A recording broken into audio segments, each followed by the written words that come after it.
At the foot of a colossal mountain lie the corpses of countless beasts, not the aftermath of one battle, but the end of many, and high above the summit itself is torn apart by a war that should have ended long ago as a blade flies and pierces straight through Zephyr's chest, the impact shattering his blue weapon and hurling him backward while he refuses to fall, blood spilling from his mouth as he drags himself upright by will alone, while the world collapses around him, monsters erasing cities and civilizations, vanishing after the gods abandoned it all, leaving Zephyr standing alone before Tartarus, demon lord and monarch of demons, who instead of killing him slows time, remembers his name, turns away with unsettling ease, and acknowledges him as a human who endured and pushed him further than any in ages, declaring his disgust for those who retreat before overwhelming power and his hatred of weakness. And so he makes an offer, an alliance, a path of conquest beyond this world and even beyond the gods,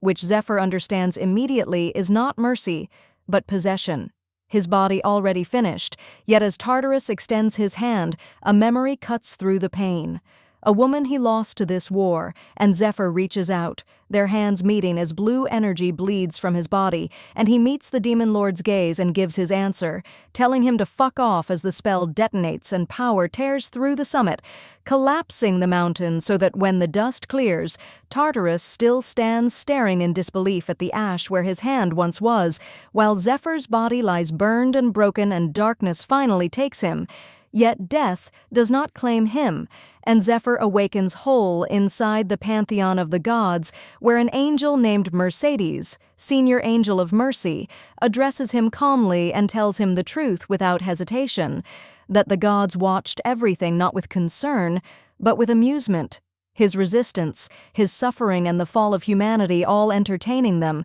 a word that ignites something violent inside him as faces flash through his mind. Comrades who died screaming, cities erased, and the woman he lost, his rage erupting in blue power as he attacks without hesitation, only for a colossal foot to descend from above and crush him into the floor as the pantheon cracks, and he is pinned and forced to listen while Mercedes coldly explains he will be sent back to the past with only his memories intact because the gods want to see what he does differently, adding one final truth that Tartarus himself demanded a rematch. And Zephyr laughs through the pressure because he never cared for gods who abandoned humanity and now dare to send him back for amusement. So he does not beg and accepts for one reason only, vengeance. As light consumes him and cold water crashes against his face, voices echo, chains bite into his skin, and he wakes branded and bound, 10 years in the past as the nightmare begins again. Returned to the past as a slave, Zephyr knows this is only the beginning.